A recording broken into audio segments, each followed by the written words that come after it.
사무엘하 11장을 읽었습니다. 11장과 12장은 우리가 너무나 잘 아는 대로 다윗의 간음한 죄에 대하여 기록하고 있습니다. 우리가 10장에서 살펴보았던 대로 이스라엘과 암몬의 싸움은 계속되고 그 싸움은 거의 1년 가까이 진행됩니다. 요압이라는 장군을 필두로 해서 다윗은 군대를 파견하고 또 암몬의 수도인 라빠를 이렇게 포위하여서 계속 밀고 당기는 싸움을 하고 있는 중이죠.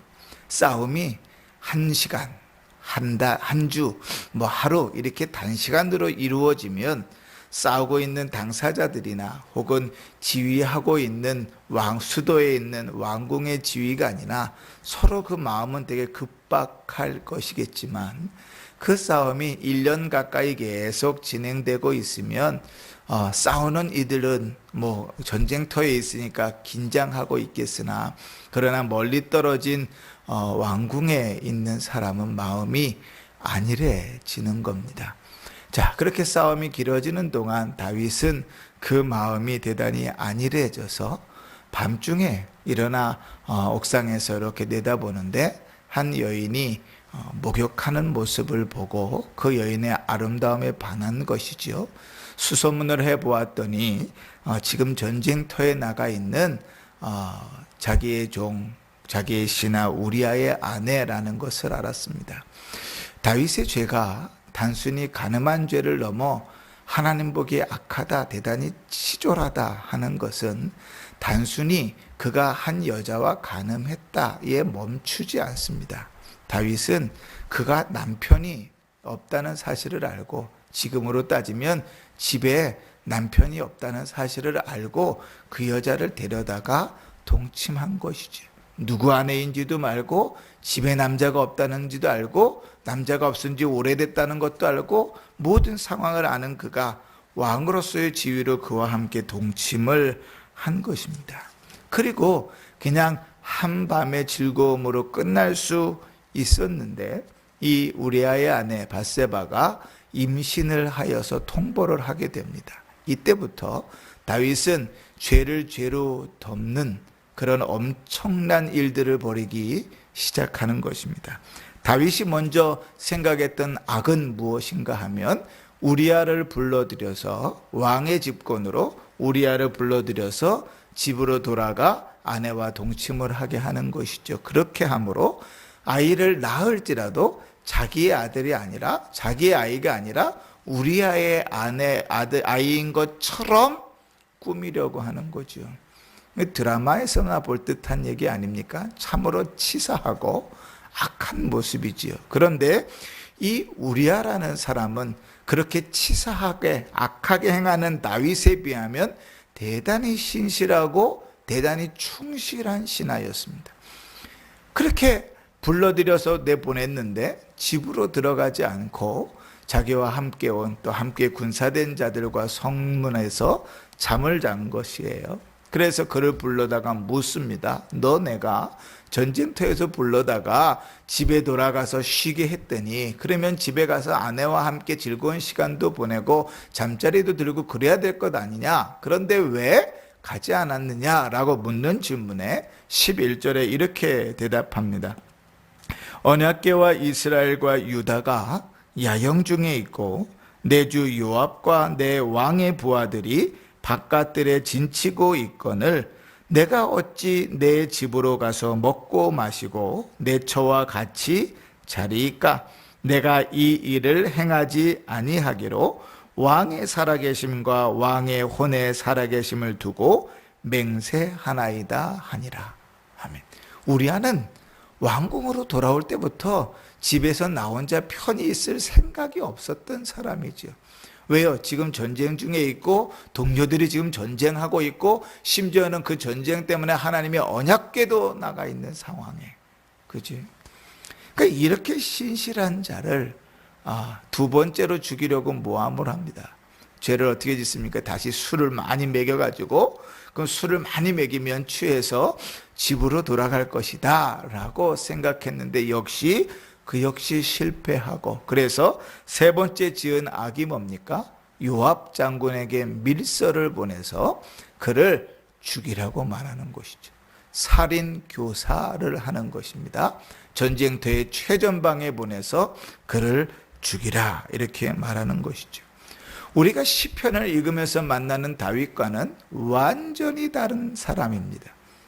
그렇게 죄를 죄로 덮는 시간이 약 9개월, 10개월 그 정도 되는 거죠. 빨리 여자가 임신을 하는 상황을 알아챘다라고, 빨리 알아챘다고 했을 때 8개월, 9개월이겠죠. 그죠? 10달 만에 아이가 나오니까요.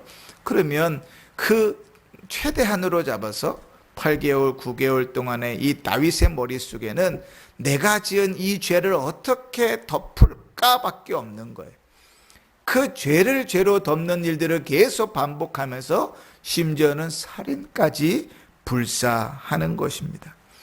오늘 우리는 이 다윗의 이 죄악된 모습 가운데서 두 가지 이제 교훈을 좀 얻었으면 좋겠는데, 첫 번째 무엇인가 하면, 우리가 평안하다 그렇게 생각할 때 그때 죄 가운데 서지 않도록 조심해야 된다는 사실입니다. 다윗이 쫓겨다닐 때, 전쟁터에 있을 때 맞닥뜨리게 대하는 죄의 유혹과는 완전히 다른 것입니다. 그런 평안한 곳에 있고 편안한 잠자리에 누울 수 있고 먹고 싶은 것을 먹을 수 있는 부족함이 없는 상황 가운데 놓여 있을 때 그가 할 수 있는 것은, 자기의 군대가 전쟁터에서 목숨 걸고 싸우고 있음에도 불구하고 그는 얼마든지 죄를 지을 수 있고 죄를 죄로 덮을 수 있다는 것이죠. 우리의 평안함은 하나님께서 주시는 선물입니다. 우리가 그리스도 안에 있을 때 주께서 세상에 알지도 못하는 평안을 우리에게 허락하시고, 우리가 신실한 믿음의 길들을 살아갈 때 하나님은 우리에게 편안함과 은혜와 복을 허락하시는 건 당연한 일이죠.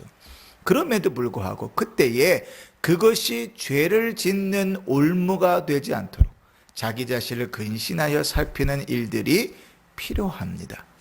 요즘 같은 이제 코로나 상황 속에서 예배로 모이는 것도 쉽지 않을 때, 그죠? 이러한 상황 가운데 있습니다. 모든 것들이 이러한 상황으로 그냥 정형화돼서 진행되는 것 같을 이때에 그냥 가만히 있으면 신앙이고 뭐고 그냥 내 마음대로 살 수 있을 것 같은 이때에 자칫 우리는 그 올무에 빠져서 죄를 지을 수 있다는 사실을 기억해야 되는 것이죠. 두 번째, 우리가 이 다윗의 모습 가운데서 얻게 되는 교훈은 무엇인가 하면, 죄를 지을 때 회개할 줄 아는 자가 되어야 된다는 것입니다. 이를 위해서 여러분 깨어 기도하셔야 됩니다. 정신을 차리고 기도하면서 준비하셔야 됩니다. 기도하라, 깨어라, 너희 대적 마귀가 우는 사자와 같이 두루 삼킬 자를 찾는다 그랬습니다. 우리는 언제나 무너질 수 있고, 그리고 회개 자리에 놓여 있을지라도, 죄를 짓고 회개 자리에 놓여 있을지라도 누구나 회개하는 것은 아닙니다. 죄를 짓지 않는 것도 어렵지만 죄 가운데서 하나님 앞에 회개하고 돌아오는 것은 더 어렵습니다. 하나님의 특별한 은혜가 아니면 불가능합니다. 회개함이 없으면 계속해서 그 죄는 죄의 꼬리를 물어 점점 커집니다.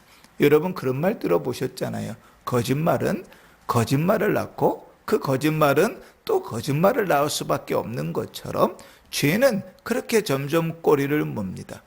다윗이 죄를 덮기 위하여 다윗이 밧세바를 범했던 그 죄 앞에서 그가 할 수 있는 결정은 둘 중에 하나였습니다. 하나님 앞에 회개하든지 아니면 죄를 죄로 덮으면서 그 현재의 상황을 모면해 가는 것이었죠.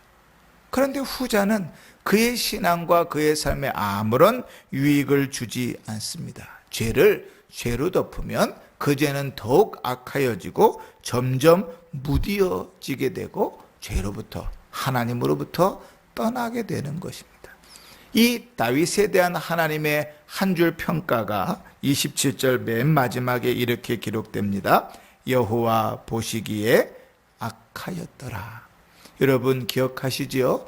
이스라엘의 왕의 역사를 살펴보면 하나님께서 둘 중에 하나로 그 왕들의 인생을 평가하십니다. 한 줄로 정리하실 때 여호와 앞에서 선하였더라 혹은 여호와 앞에서 악하였더라. 악한 왕들의 대표적인 모습들은 그들은 하나님을 버리고 우상을 섬긴 것입니다. 그런데 오늘 다윗의 이 모습 앞에서 하나님은 그들과 똑같이 평가하십니다. 여호와 보시기에 악하였더라. 사랑하는 성도 여러분, 우리의 잘못을 인정할 수 있는 것도, 우리의 죄를 회개할 수 있는 것도 하나님의 특별하신 은혜입니다. 우리의 마음이 무디어지지 않고 우리의 마음이 녹슬지 않고 하나님 앞에 영적으로 민감하여 살아갈 수 있기를 기도하시고, 죄의 순간 가운데서도 죄를 피하면 너무 좋지만 그러나 죄를 피하지 못하고 하나님 앞에 범죄한 그 순간에라도 하나님 앞에 자복하고 회개하며 나갈 수 있는 은혜가 우리에게 있기를 바라고, 그러한 은혜를 소원하며 기도하시고 오늘 하루도 하나님 앞에 그렇게 거룩하고 경건한 모습으로 사는 복된 성도들이 되시기를 주의 이름으로 축원합니다. 아멘.